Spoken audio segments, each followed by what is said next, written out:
स्वागत है आप सभी का आपके अपने YouTube चैनल पाथ IAS के इस ऑनलाइन प्लेटफॉर्म पर। दोस्तों, आज हम छत्तीसगढ़ की लोक कला संस्कृति के संदर्भ पर चर्चा करने वाले हैं और उसमें भी प्रमुख रूप से जो छत्तीसगढ़ की जनजाति व लोकगीत हैं, जनजाति गीत और लोकगीत। इससे पहले हम लोगों ने छत्तीसगढ़ में जो जनजाति विवाह होते हैं उन पर बृहद रूप से चर्चा की हुई है और उसका लिंक अगर आपने नहीं देखा है 2 पार्ट में है। पूरे विवाह कवर किए गए हैं, पार्ट 1 पार्ट 2, तो उसको जाकर ज़रूर देखिए। ठीक है, तो चलिए आज हम लोक कला संस्कृति, चूँकि अभी त्योहारों का माहौल चल रहा है तो आप भी इसका आनंद उठाइए और देखिए यहाँ पर जनजातियों में बहुत सारे पर्व और त्यौहार प्रचलित हैं। उनमें गीत, संगीत, नृत्य आदि की अविरल धारा जो है वो नृत्य प्रवाहित होती रहती है और उसी में ही उनका जीवन जो है वो संपूर्णता को प्राप्त करता है। दोस्तों, उनकी शैली है और इतनी अच्छी शैली है कि आप जिएंगे तो आपको समझ में आएगा। आप भी जानते होंगे, आपके जीवन में भी है, केवल जनजाति नहीं, आपके जीवन में अनेक पर्व त्यौहार, यही हमें जो छोटी छोटी खुशियां ही आगे बढ़ने के लिए प्रेरित करती हैं। तो इसमें गीत संगीत का बहुत ही ज़्यादा महत्व होता है और ख़ासकर आपके एग्ज़ाम पॉइंट ऑफ व्यू से तो ये बहुत ज़्यादा इम्पॉर्टेंट है। ठीक है, तो इसको हम देखते हैं कि कौन कौन से जो हैं वो गीत हमारे पास छत्तीसगढ़ी जनजातियों में या लोक गीतों में प्रचलित है। ठीक है, चलिए तो देखिए यहाँ पर सबसे पहले बात करें दोस्तों पंडवानी। ये आप देख रहे हैं पंडवानी को। ठीक है, थोड़ा सा इसको नीचे कर लूँ।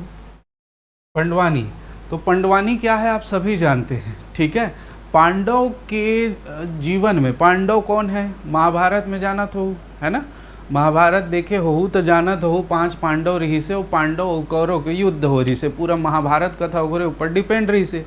ठीक, तो उसी का जो है वो गायन किया जाता है पंडवानी, पांडवों की गाथा। ठीक है, अब ये छत्तीसगढ़ में विशेष रूप में प्रचलित है। पांडवों की जो गाथा है महाभारत को यहाँ के जो है विद्वान सबल सिंह चौहान जी ने जो है वो रचना की इसकी, और उसी सबल सिंह चौहान द्वारा रचित महाभारत का ही जो है वो गायन किया जाता है पंडवानी में। ठीक है, कथा सुनाई जाती है, गाथात्मक रूप में होता है, लेकिन ये बहुत ही ओजस्वी शैली में किया जाता है। ठीक है, तो इसको आप देखेंगे ये 2 रूपों में प्रचलित है। कापालिक शैली, मैं सारा चीज़ आपके लिए लिख दिया हूँ।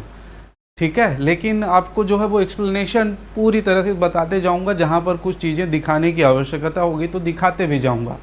तो यहाँ पर आप ध्यान रखेंगे पंडवानी, पांडवों की जो है वो गाथा 2 शैली में होती है, कापालिक और एक है आपका वेदमती। ठीक, तो यहाँ पर देखिए महाभारत के पांडवों की कथा का छत्तीसगढ़ी लोक रूप, ठीक है, छत्तीसगढ़ी लोक रूप ही पंडवानी है। अभी मैंने बताया पंडवानी का अर्थ है पांडव की वाणी, अर्थात पांडवों की कथा को क्या कहा जाता है, पंडवानी कहा जाता है।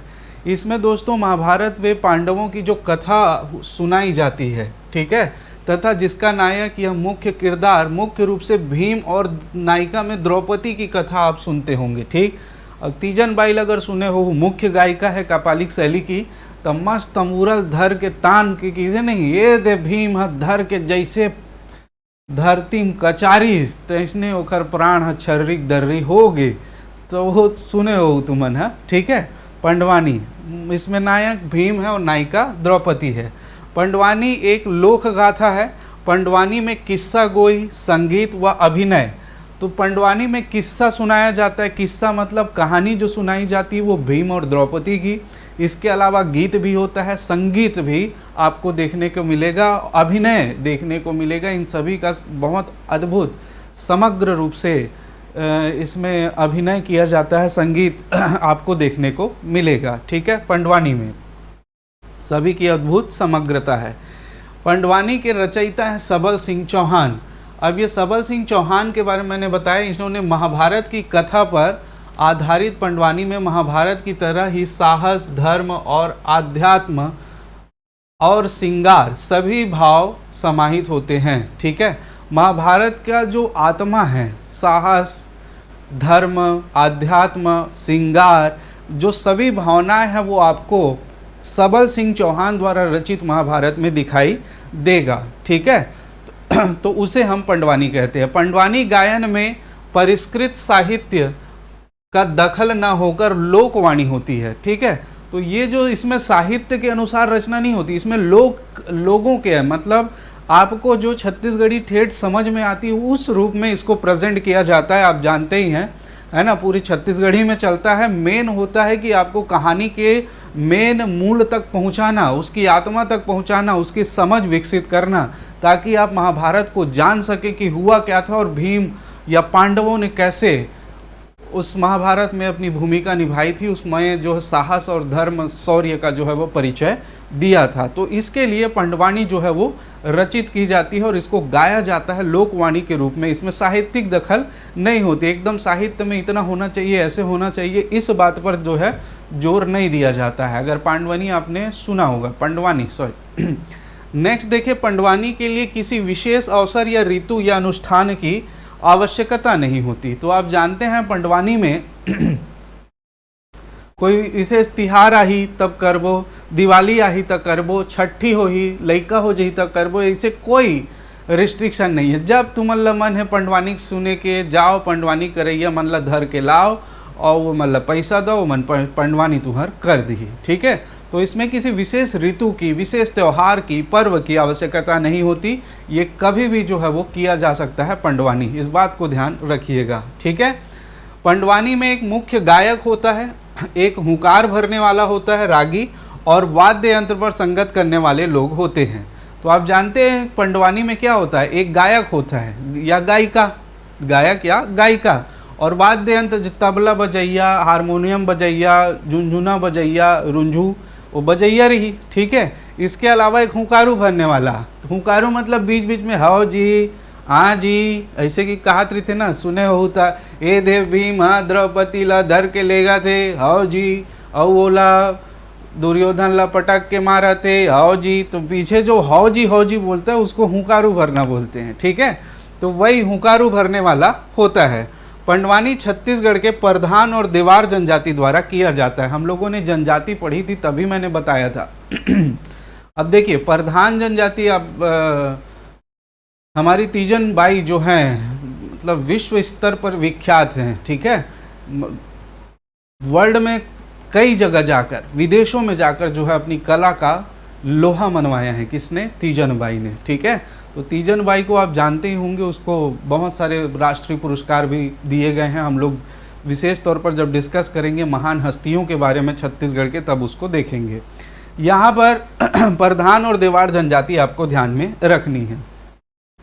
मोस्टली पंडवानी में क्या क्या, पंडवानी पांडव के द्वारा कही गई वाणी ही क्या है, पंडवानी है। ठीक है, पंडवानी पांडव लोगों की लोक गाथा है, जिसमें नायक भीम होता है, नायिका द्रौपदी होती है। इसमें अभिनय होता है, किस्सा गोई होती है, संगीत होता है, सभी का अद्भुत समग्र रूप से समन्वय किया जाता है। ठीक है, पंडवानी में जो है मुख्य एक गायक होता है, वाद्य यंत्र पर संगत करने वाले होते हैं, हुंकार भरने वाला एक व्यक्ति होता है। पंडवानी छत्तीसगढ़ के प्रधान और देवार जनजातियों द्वारा गाया जाता है। ठीक है, इसको आप ध्यान रखिएगा। इसके अलावा पंडवानी की दो शैली होती है, कपालिक शैली और वेदमती शैली। ठीक है, तो पांडवानी की दो शैलियाँ। इसके वाद्य यंत्र, अच्छा इसके वाद्य यंत्र के बारे में चर्चा नहीं किए थे हम लोग। इसका वाद्य यंत्र मैंने बताया था, लेकिन तंबूरा हाथ में धर के हाथ से जो बजाते हैं, तंबूरा होता है, करताल होता है, करताल हाथ में दो लकड़ी के बीच में, है ना, तबला होता है, हारमोनियम, मंजीरा, किंकिनी और रुंझू, ये इनके प्रमुख वाद्य यंत्र हैं। ठीक है, और मैंने बताया अभी पंडवानी की दो शैलियाँ होती है, एक है कपालिक शैली और एक है वेदमती शैली। कपालिक शैली क्या है, तो देखिए बहुत अच्छे समझिएगा, आपको कभी भी भूलने की जरूरत नहीं पड़ेगी। कपाल किसको कहते हैं? ठीक है, कपाल किसको कहते हैं? कपाल कहते हैं माथे को, है ना। तो माथे में मतलब दिमाग में जो चीज़ है उसको गाने के लिए उसको पुस्तक देखने की आवश्यकता नहीं है। कपाल में है तो वो खड़े होकर गाएगा या गाएंगी। ठीक है, खड़े होकर तंबूरा लेकर तीजन बाई जो गाती हैं वो उनके कपाल में रहता है, सारी चीज़ उनके कपाल में रहती है और उसको वो जो प्रेजेंट करती है। ठीक है, मस्त, मतलब आप देखोगे तो आपके अंदर ऊर्जा स्वयं प्रवाहित होने लग जाएगी। ठीक है, तो उसको कपालिक शैली, कपालिक मतलब खड़े होकर गाना। कपाल में है तो पुस्तक नहीं देखेंगे, खड़े होकर गाएंगे। तो वो खड़े होकर गाने के साथ अभिनय करते हैं, मंच पर अपनी कला प्रस्तुत करते हैं, वो कपालिक शैली कहलाती है, खड़े होकर। ठीक है, कपालिक शैली में कलाकार खड़े होकर अभिनय सहित मंच पर कला का जौहर दिखाते हैं। ठीक है, इसको ध्यान रखेंगे। इस शैली विख्यात, यह शैली विख्यात और पूरे वेग में प्रवाहमान होती है। मैंने बताया कापालिक शैली की विख्यात गायिका हैं तीजन बाई, जो सबसे प्रमुख नाम है। इसके बाद शांतिबाई चेलक, उषाबाई बारले और प्रतिमा बारले, ये मोस्ट इंपॉर्टेंट नाम है, इसको आप ध्यान रखिएगा। ठीक है, कौन कौन? तीजाबाई, शांतिबाई, उषाबाई बारले, प्रतिमा बाई बारले या प्रतिमा बारले, ये इनकी विख्यात गायिका हैं दोस्तों, ध्यान रखिएगा। ठीक है, कपालिक शैली खड़े खड़े गाने वाले कौन कौन? तीजन बाई, शांतिबाई चेलक, उषाबाई बारले, प्रतिमा बारले। ठीक है, तो ये कपालिक शैली है। दूसरी शैली जो कहलाती वो वेद में, ये अच्छा, ये आपके लिए पिक्चर भी है, ये देखिए, ये खड़े होके गा रही हैं, इसको मेरे ख्याल से सभी लोग जानते होंगे। ये है हमारी तीजन बाई, छत्तीसगढ़ की धरोहर तीजन बाई। ठीक है, अब ये खड़े होकर गा रही हैं, देख रहे हैं, ये हाथ में इनके तंबूरा है। ठीक है, और करताल भी रखी होंगी, इधर हुंकारू देवैया बैठे, तबला पर संगत किया जा रहा है ना। तो ये पूरा का पूरा टीम जो है वो लगा रहता है। ठीक, ये खड़े होकर गा रही हैं, कपालिक शैली, कपाल में सारी चीज़ें हैं तो उसको वो प्रेजेंट कर रही हैं, इसीलिए इसको कपालिक शैली। ठीक, चलिए नेक्स्ट हम बात करें वेदमती शैली की। तो देखिए वेदमती शैली, वेदमती वेद है, अब यहाँ से आप बहुत आराम से याद रख पाएंगे, कभी नहीं भूलेंगे। वेद है तो वेद को कैसे किया जाता है जी? बैठकर पढ़ा जाता है। ठीक है, वेद को क्या किया जाता है? बैठकर पढ़ा जाता है। तो वेदमती शैली मतलब बैठे साज, बैठकर जो मंचन किया जाता है, बैठकर जो गाया जाता है, बैठकर जो संगीत दिया जाता है, वो वेदमती शैली कहलाती है। पंडवानी के वे गायक जो बैठकर अपना प्रेजेंटेशन देते हैं वो वेदमती शैली कहलाती है, मंच पर बैठकर गायन करते हैं। ठीक है, तो यहाँ पर वेदमती शैली में कलाकार मंच पर बैठकर गायन करते हैं।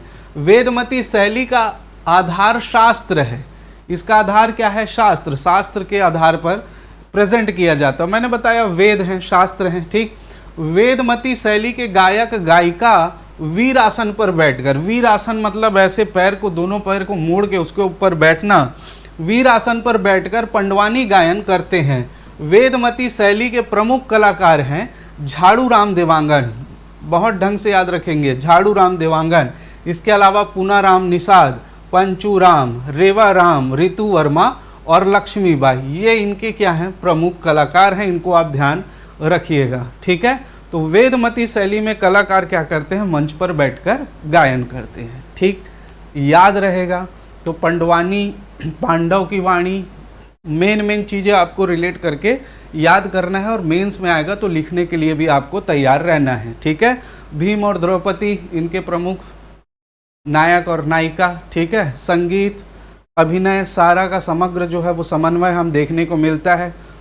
करताल और तंबूरा, तबला, मंजीरा, झुंझू, रुंझू, ये सभी इसके क्या हैं? वाद्य यंत्र हैं। दो शैलियों में फेमस है, एक कपालिक शैली और एक वेदमती शैली। कपाल मतलब कपाल में है, खड़े खड़े गा रहा है। वेदमती मतलब शास्त्र पर आधारित है, वेद देख कर बैठ कर पढ़ा जा रहा है वीरासन में, वो वेदमती शैली। ठीक है, तो इसको आप याद रखिएगा। कपालिक शैली की प्रमुख गायिका तीजन बाई, शांतिबाई, उषाबाई बारले, प्रतिमा बारले, और वेदमती शैली के झाड़ू राम देवांगन, पूनाराम निषाद, ऋतु वर्मा, लक्ष्मीबाई, रेवा राम। ठीक है, तो इसको आप याद रखेंगे। चलिए, तो ये वेदमती शैली है। अच्छा, ये वेदमती शैली देखिए, ये यहाँ पर बैठकर गा रहे हैं। ठीक है, ये बैठकर गा रहे हैं, खड़े खड़े गा रहे हैं क्या? नहीं, बैठकर। तो ये जो शैली कहलाती है ये वेदमती शैली कहलाती है, बैठकर जो प्रेजेंट किया जाता है। ठीक, चलिए आगे चलते हैं। अब देखें भरथरी गायन। देखिए दोस्तों, ये जो भरथरी गायन है ये सभी लोक गाथा गायन है। ठीक है, भरथरी में राजा भरथरी और रानी पिंगला की कथा का गायन किया जाता है। ठीक, ये लोक गाथा है, इसमें राजा भरथरी और रानी पिंगला का गायन किया जाता है, इसको ध्यान रखिएगा। आपने भरथरी गीत भी सुना होगा, वो जो गीत आता है दोस्तों, घोड़ा रोवे घोड़े सारे माँ, घोड़ सारे मगा, हाथी रोवे हाथी सारे माँ। देखिए, मैं पता है मेरी आवाज़ फटे बांस की जैसी है, लेकिन आपको सिर्फ समझाने के लिए मैं गा रहा हूँ, मेरे को कोई शौक़ नहीं है।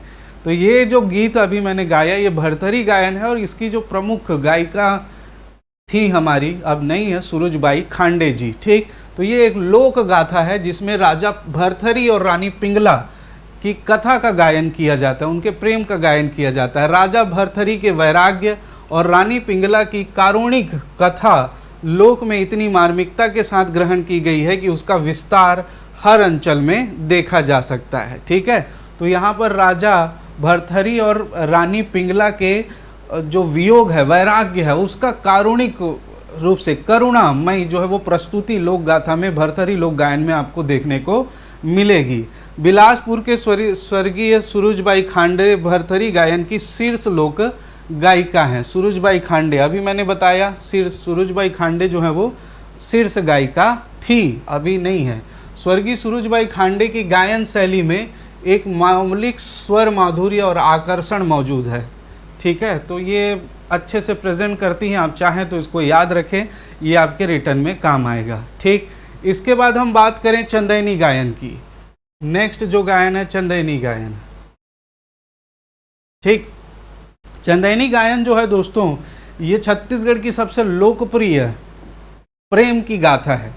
पहले टेलीविजन जो चलता था छत्तीसगढ़ी दूरदर्शन ते में तुमन देखे हो, इसमें जो है वो लोरिक चंदा का जो है वो प्रेम प्रसंग गाया जाता है और बड़े बड़े बहुत अच्छे ढंग से पहले प्रेजेंट किया जाता था। जब दूरदर्शन छत्तीसगढ़ी चैनल में जब चलता था, शाम को 6 बजे चालू होता था, 2 घंटे के लिए आता था, है ना, तो उसमें चलता था। लेकिन अब जब सब डिस्क आ गया है, अब ये सब कहाँ। तो चंदैनी गोंदा आरंग के पास इनका गांव था और उसी के पास उस चंदा का भी गांव था, और दोनों के प्रेम प्रसंग को जो बड़े ढंग से यहाँ पर गाथात्मक शैली में बताया जाता है। लोरिक चंदा, चंदैनी गायन छत्तीसगढ़ की सबसे प्रेम लोक गाथा है। चंदैनी गायन शैली गाथात्मक है, ये सभी गाथात्मक है, मैं जितने बता रहा हूँ अभी। लोरिक चंदा के लंबे लंबे प्रसंग विभिन्न लोक रागों में गाए गए हैं।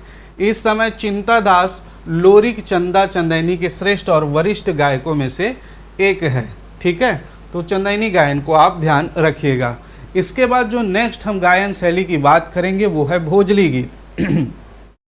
भोजली गीत, आप जानते हैं दोस्तों, रक्षाबंधन से 9-10 दिन कहीं कहीं पर अपने हिसाब से थोड़ा सा इसमें टाइमिंग में वो है कि 9 दिन बो देंगे, 11 दिन बोएंगे कि 5 दिन बोएंगे, लेकिन 5 दिन से ज़्यादा ही रहता है, तभी भोजली जो है वो बड़ी होती है, जवारा जैसा होता है ना।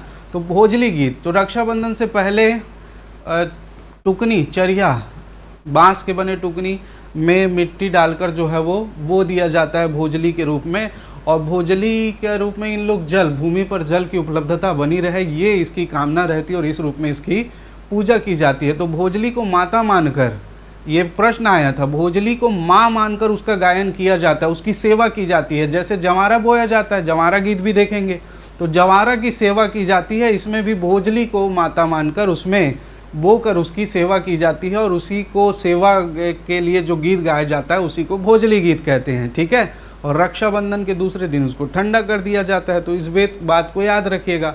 तो जो गायन है वो मैं आपको बताऊंगा। देखिए, भोजली गीत छत्तीसगढ़ का एक प्रसिद्ध लोकगीत है। छत्तीसगढ़ की महिलाएं ये गीत सावन महीने में सावन महीने में भोजली बोने के अवसर में गाती हैं।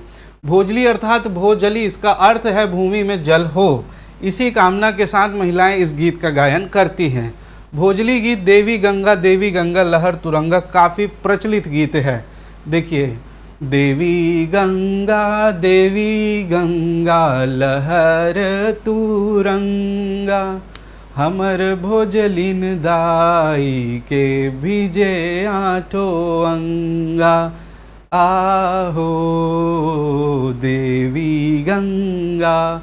तो ये गीत आप लोगों ने बहुत सुना होगा अभी हाल ही में, है ना।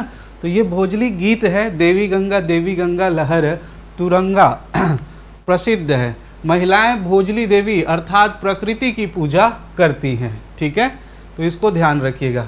ये महिलाएं आप देख रही हैं, ये भोजली है जो बोया गया है ना, भोजली। और इसी भोजली को जो है वो ठंडा करने ले जाते हैं रक्षाबंधन के दूसरे दिन, और बड़े भव्य तरीके से रैली निकाल कर इसके ठंडा किया जाता है। यहाँ पर संस्कृति में भोजली बधा जाता है। भोजली मतलब इतना, मतलब मितान बदना, मितानी ने एक दूसरे के कान में खोज के भोजली बधते, है ना, बहुत। और जो भोजली बधते हैं दोस्तों, मितान बधते हैं, वो अपने घर जैसा सदस्य उसको समझते हैं जिसके साथ। आजकल दोस्ती क्या, फेसबुक में दोस्ती 4 दिन मिले ख़त्म, लेकिन उस समय जो भोजली बधा जाता है, आज भी प्रचलन है, मितान बधा जाता है, वो अपने घर के सदस्य से ज़्यादा प्राथमिकता देते हैं। तो इसको ध्यान रखिएगा। बहुत अच्छा कल्चर है, धीरे धीरे कुछ चीज़ें विलुप्त होती जा रही हैं, पर ठीक है जितना भी है। नेक्स्ट हम बात करेंगे ढोला मारू गीत। ढोला मारू है ना कि ढेला मारू, है ना, ढेला मारू मत कर देना। चलिए, ढोला मारू क्या है? तो ये मूलतः राजस्थान का लोकगीत है। आप सभी को पता है, ढोला और मारू की प्रेम कथा पर आधारित गीत है, ठीक है। तो ढोला मारू के साथ ट्रायंगल लव स्टोरी इसमें गाया जाता है, बताया जाता है। जो जब ट्रायंगल लव स्टोरी पिक्चर में जब रोमांचित कर देता है, तो ये तो फिर गाथा गायन है, इसमें तो आपको मज़ा ही आएगा, है ना। तो ये मूलतः राजस्थानी जो है, राजस्थान की लोक गाथा है। यह ढोला मारू के प्रेम प्रसंग पर आधारित गायन है। इसमें ढोला और मारू की प्रेम कथा का त्रिकोणात्मक पहलू इसे सबसे अधिक रोमांचकारी बना देता है। ढोला मारू गायन के प्रमुख कलाकार सुरुजबाई खांडे जी थी, ठीक है। तो ये याद रखिएगा, ये मूलतः राजस्थानी लोकगीत है और ढोला और मारू के प्रेम प्रसंग पर आधारित है, ठीक। इसके बाद देखें सुआ गीत। अब ये सुआ गीत मेरे ख्याल से सब लोग जानते होंगे, ठीक है। नवरात्रि खत्म हो गए, दशहरा आज मना लू, तान फिर बस चालू हो गए हमार सुआ, ठीक है। अब सुआ गीत कब तक चली? तो ये पूरा दिवाली तक तुम्हार सुआ गीत चली, ठीक है। मतलब गौरी गौरा जे दिन ठंडा होल जाते ती दिन, मतलब ओकर एक दिन पहली तक सुआ गीत चलते। ये में महिला, ये मुख्यतः महिलाओं का, ये छत्तीसगढ़ का तो पहला पारंपरिक गीत है। विशेषकर महिलाएं एवं किशोरियाँ टोली बनाकर, छोटा छोटा टोली बनाकर जाती है। अभी घर में आएगी देख लेना। एक ठन टुकना चरिया रही और टुकना में धान भरा रही थे। धान के बीच में मिट्टी के तोता बना के हरा कलर के उसमें पेंट कर दिया जाता है, लाल कलर के उकर कलकी बनाए जाते और ओला तहन सजा के उखरे आजू बाजू सुआ लहका थे डारमा काकर भी मसुहल्ला कहते फिर चलत रहे थे, है ना।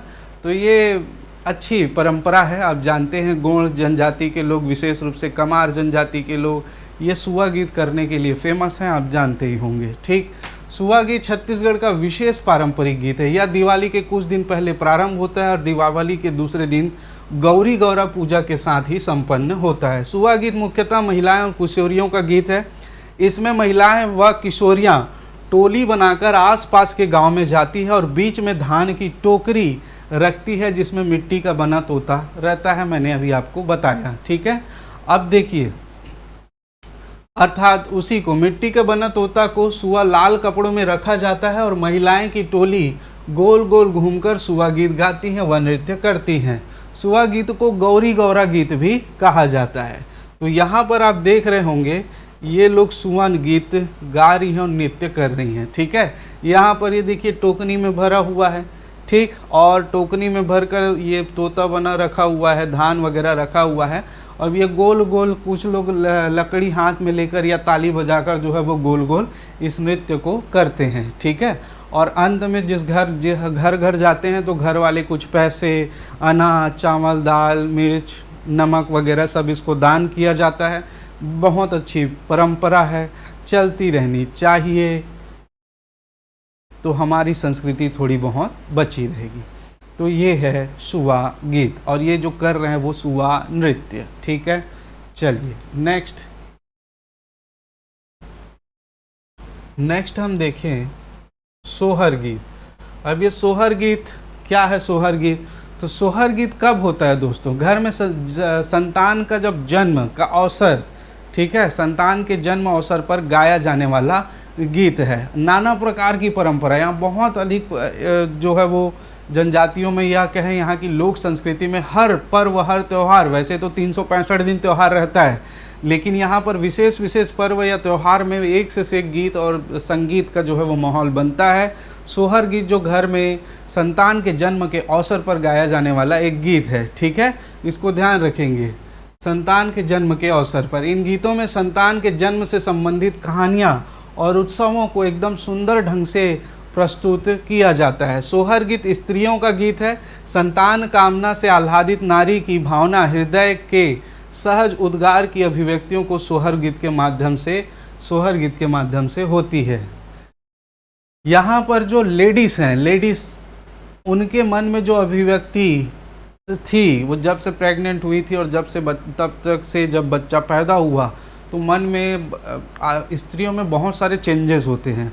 कभी मन उदास होता है, कभी अच्छा होता है, तो बहुत सारी चेंजेस उसमें देखने को मिलते हैं। हार्मोनल चेंजेस होते हैं तो उनका माइंड भी वैसे ही होते जाता है। तो वो सारा उद्गार जो है वो आपको सोहर गीत में उनकी अभिव्यक्ति देखने को मिलेगी। ठीक है, चलिए सोहर गीत के बाद हम लोग आते हैं सधौरी गीत। अब इसको भी आप लोग जानते होंगे, सधौरी गीत। सधौरी जो है वो साध शब्द से बने गीत है रे, सधौरी। ठीक है, साध शब्द। सधौरी का अर्थ क्या है? इच्छा की पूर्ति। जब स्त्रियां प्रेग्नेंट हो जाती है तो स्त्री की जो मंगल कामना होती है उसकी पूर्ति ही सधौरी गीत है। ठीक है, गर्भ धारण के 7वें महीने में सधौरी जो गीत है वो गायन किया जाता है। गर्भवती के मायके से 7 प्रकार के कलेवा मतलब व्यंजन जो है, पकवान, लड़की के ससुराल भेजा जाता है मैके से। ठीक है, और इस अवसर पर जो प्रचलित गीत है उसे सधौरी गीत कहा जाता है। इस बात को आप ध्यान रखेंगे। इस अवसर पर जो प्रचलित गीत है उसे क्या कहते हैं? सधौरी गीत कहते हैं। आया समझ में? ठीक है, सधौरी गीत। वो तुमन पिक्चर देखे हो ना यार, का पिक्चर? तो पिक्चर के नाम है हम आपके हैं कौन। ठीक है, दीदी तेरा देवर दीवाना, सधौरी गीत है वो। अब इसमें उदाहरण में मत लिख देना है दीदी तेरा देवर दीवाना सधौरी गीत। ठीक, चलिए आगे चलते हैं। छत्तीसगढ़ के अन्य गीत देखें तो छत्तीसगढ़ में और कौन कौन से गीत मेन प्रचलित हैं तो उसको एक नज़र देखते हैं। बात करें पहले तो ये है जमारा गीत। कौन सा गीत है? जमारा गीत। अब जमारा कब बोए जाते तुमन जाना तो हो, अभी जमारा बोए गए है। ठीक है, कोई जगह और कई जगह चैत्र नवरात्रि में जमारा बोए जाते। तो ये दोनों सीजन में जमारा जब बोए जाते हैं तो जमारा सेवा बर गीत गाए जाते। ठीक है, या जमारा जब ठंडा करने जाते हैं तब गीत गाया जाता है, उसी को ही क्या बोलते हैं? जमारा गीत बोलते हैं। ये विशेषकर चैत्र नवरात्रि में, याद रखेंगे, विशेषकर चैत्र नवरात्रि में जब जमारा बोया जाता है तब गांव के लोग मिलकर सामूहिक रूप से जमारा गीत गाते हैं, विशेषकर जमारा निकालने के अवसर पर। तो इसे क्या कहते हैं? जमारा। जो चैत्र माह में जो नवरात्रि आती है उसमें जमारा बोया जाता है, उसी समय गीत गाया जाता है, ध्यान रखिएगा।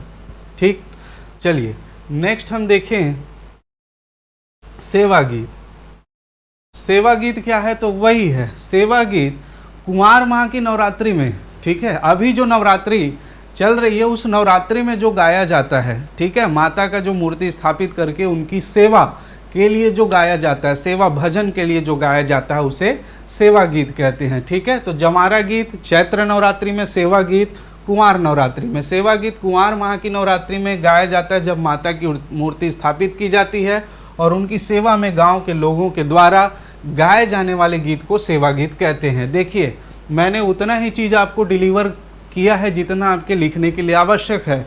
इसके ज़्यादा भी इसमें लिखा जा सकता है, बहुत सारी चीज़ें लिखी जा सकती है, लेकिन मैंने उसमें सम्मिलित नहीं किया है दोस्तों। क्यों? क्योंकि वो अनर्गल चीज़ें हैं। मैं सीधी बता रहा हूँ आपके एग्ज़ाम की दृष्टि से। आप सभी अब सेवा गीत को अगर एक्सप्लेन करने के लिए आए तो इसमें भी आप कई सारी चीज़ें ऐड कर सकते हैं। ठीक है, ये जो कुंवार नवरात्रि में 9 दिन तक चलता है। ठीक है, नवरात्रि में जब माता की मूर्ति स्थापित की जाती है तो गांव के बड़े जो रहते हैं वो जो एक जगह इकट्ठा होकर ढोलक के साथ, ढोलक मंजीरे के साथ सभी लोग सेवा गीत गाते हैं। इससे माता की स्तुति होती है, माता की सेवा होती है और माता को प्रसन्न किया जाता है, इसे सेवा। तो ये सारी चीज़ें हम क्या कर सकते थे? ऐड कर सकते थे, लेकिन वो आप लिख सकते हैं, लिखने के लिए आएगा तो आराम से। ठीक है, तो इसमें आप टेंशन मत लीजिए, जितना आपके लिए इम्पोर्टेंट है उतना सब चीज़ दिया जा रहा है। ठीक, चलिए इसके बाद एक गीत है भड़ौनी गीत। भड़ौनी गीत क्या है? तो यह विवाह के अवसर पर किया जाने वाला गीत है। यह दूल्हे की सालियों द्वारा दूल्हे के उपहास में जो गीत गाया जाता है उसे भड़ौनी गीत कहते हैं। ठीक है, परघौनी गीत भड़ौनी गीत लगभग सेम है, लेकिन भड़ौनी गीत में खाना वाना पौरसत रहते तत्का बेर, है ना। तो जो गीत गाया जाता है उसको भड़ौनी गीत कहते हैं। ठीक है, वो मतलब तो खायल नहीं है तो फलान, जो हंसी मजाक चलता है, हंसी मजाक में जो गीत गाया जाता है उसको भड़ौनी गीत कहते हैं। दूल्हे की सालियों हरे दुपट्टे वालियों मत कर देना, छत्तीसगढ़ में विशेष रूप से अलग से जो है वो प्रचलित है। ठीक, तो वो क्या कहलाता है, भड़ौनी गीत। ठीक है, जैसे परघौनी के समय गाते हैं ना, तो लमाटी कोड़ेला नहीं आवे रे धीरे धीरे धीरे धीरे, सॉरी तो वो तो माटी कोड़ने के लिए जाते हैं तब गाते हैं जी। परघौनी के समय वो वाला नदिया तीर के पटवा भाजी पट पट पट पट करते रे, और रायपुर के बरतिया मना मटमट मटमट करते रे। ठीक है, तो ये वाला जो है परघौनी गीत। उसी प्रकार से भड़ौनी गीत हास उपहास में किया जाता है। इसके बाद देखेंगे विवाह गीत। तो विवाह गीत तो सभी जनजातियों में या सभी जातियों में किया ही जाता है। यहाँ पर विवाह हो और डांस म्यूजिक ना हो दोस्तों, ऐसा नहीं हो सकता। विवाह है मतलब फुल एंजॉयमेंट चलेगा ही चलेगा, चाहे कैसे भी हो। ठीक है, तो विवाह गीत की बात करें, विवाह के विभिन्न रत्नों के अवसर पर, विवाह के विभिन्न, ये रत्न नहीं है दोस्तों, ये कुछ और रहा होगा। विवाह के विभिन्न अवसर पर ऐसा होगा, अवसर पर यह महिलाओं द्वारा, प्रिंटिंग मिस्टेक, या महिलाओं द्वारा सामूहिक रूप से गाए जाते हैं। ठीक है, इसमें तेल माटी गीत, कन्या को हल्दी तेल चढ़ाने के लिए के समय चोलमाटी गीत, जब मड़वा के लिए मिट्टी लेने जाते हैं तो भांवर गीत, 7 फेरों के समय परघौनी गीत, बारात स्वागत के समय एवं समधी गीत, विदाई गीत, पठौनी गीत आदि प्रमुख रूप से गीत गाए जाते हैं। ये सभी वैवाहिक गीत हैं। विवाह के जितने भी मांग चुरमाटी लेबर जाहिता, मड़वल सजाहिता, समधी गीत, बारात गीत, पठौनी गीत, ठीक है, बारात स्वागत गीत, नाना प्रकार के, मतलब जिस दिन से शुरू होता है विवाह, और ये आजकल तो वनडे हो गया है, लेकिन ये 4-5 दिन का जब चलता था तो ये बहुत ही सुंदर तरीके से गांव में भी अभी बचा के रखे हैं। सिटी वालों के पास टाइम नहीं है, और टाइम किसके लिए नहीं, टाइम अपने लिए नहीं है। चलो, तो ये जो है वो पूरे के पूरे क्या हैं, वैवाहिक गीत हैं, और इसके बारे में मेरे ख्याल से सब जानते होंगे। हल्दी तेल चढ़ गए, तेल चढ़ाने के समय एक तेल चढ़ गए दाई हरियर हरियर, है ना। तो इस प्रकार से बहुत सारे गीतों की परंपरा आपको देखने को मिलेगी छत्तीसगढ़ में। ठीक है, तो इसे आप ध्यान रखिएगा। इसके बाद चलिए दोस्तों, आज जो है वो हम यहीं पर विराम करते हैं। ये पूरे लोकगीत थे। इसके बाद जो कल है हम जनजाति गीतों पर चर्चा करेंगे। ये छत्तीसगढ़ के लोकगीत थे, लोगों में विशेष रूप से प्रचलित गीत थे। अब कल हम लोग देखेंगे जनजाति जो गीत हैं, आप लोग जो देख रहे हैं वो जनजाति गीतों पर चर्चा हम कल करेंगे। ठीक, तो आज हमने पूरे लोकगीत पंडवानी से लेकर सुआ वगैरह जो जितने भी हैं उनको हम लोगों ने देखा। कल जनजाति गीत पर हम लोग अच्छे से अध्ययन करेंगे। मेरे ख्याल से वीडियो आपको पसंद आया होगा तो प्लीज़ अब तो कमेंट मत करिए तो भी चलेगा, और आपकी जैसी इच्छा वैसी करिए, और सब्सक्राइब ज़रूर कर लीजिएगा, क्योंकि नेक्स्ट वीडियो आपको उसी से मिलेगा। बेल नोटिफिकेशन को दबा दीजिएगा ताकि आपको अगली वीडियो मिल जाए, जो आपके एग्ज़ाम की दृष्टि से बहुत ज़्यादा इम्पोर्टेंट है। ठीक है, तो चलिए दोस्तों, आज की कक्षा यहीं पर हम विराम करते हैं, फिर मिलते हैं नेक्स्ट एपिसोड में जनजाति गीत में। ठीक है, तो आज के लिए इतना ही। आप सभी का बहुत बहुत धन्यवाद। जय हिंद, जय छत्तीसगढ़।